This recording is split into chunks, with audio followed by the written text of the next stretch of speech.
Medio centenar de pequeños cultivadores de hoja de coca, adormidera y cannabis procedentes de todo el mundo se reunieron por primera vez en Barcelona a principios de año. Su intención, pedir la legalización de estas plantas y reivindicar que no se les criminalice como si fueran narcotraficantes de drogas. Pedro Arenas es líder cocalero y alcalde de San José del Guaviare, una ciudad situada en el corazón de una de las regiones de Colombia donde más coca se cultiva. Lo que a nosotros nos interesa es la descriminalización del productor, que no se cuestione al productor como si fuera el gran narcotraficante, que no se aplique todo el peso de la ley contra esa persona, porque por lo general es una persona pobre, humilde, que no tiene la culpa de que exista toda esta economía de capitales que se mueve alrededor de las drogas. Aunque estas plantas están incluidas en la lista de drogas de Naciones Unidas, sus productores explican que son un elemento fundamental de su cultura e incluso de su alimentación. Es el caso de la hoja de coca en los países andinos.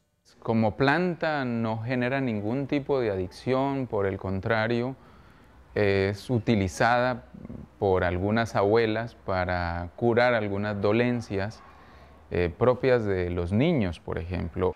Al ser equiparadas a los estupefacientes, estas plantas han pasado a ser objetivo de la lucha contra el narcotráfico en países como Colombia, Afganistán o Marruecos. Se criminaliza así a unos campesinos que por lo general no tienen otro modo de subsistencia. Muchos de estos productores que venían a participar en el Foro de Barcelona han sido retenidos en las aduanas de los aeropuertos. Otros, los que sí han conseguido llegar, no han querido participar en este reportaje para no poner en riesgo su seguridad. Son campesinos e indígenas que muchas veces habitan, la gran mayoría de veces, zonas inhóspitas, apartadas del centro del país. Zonas en donde prácticamente no hay infraestructura técnica para el desarrollo, como carreteras, energía eléctrica o como proyectos productivos respaldados por instituciones crediticias del mismo gobierno o de la cooperación internacional. En Colombia, el 97% de la coca que se produce acaba convirtiéndose en cocaína. Para luchar contra esa lacra, el gobierno fumiga a los cocaleros de forma masiva.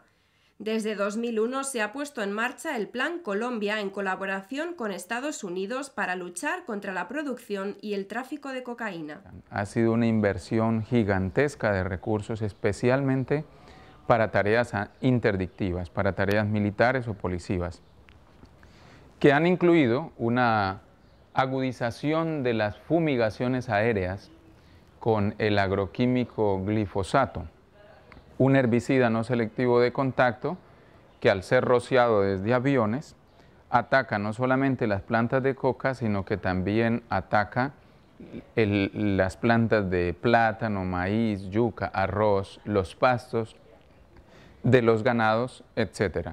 Los pequeños cultivadores son los que más sufren la lucha mundial contra el narcotráfico, pero son los que menos se benefician de un negocio que mueve billones de dólares al año. Alain Labrousse es uno de los mayores expertos en cultivos ilícitos.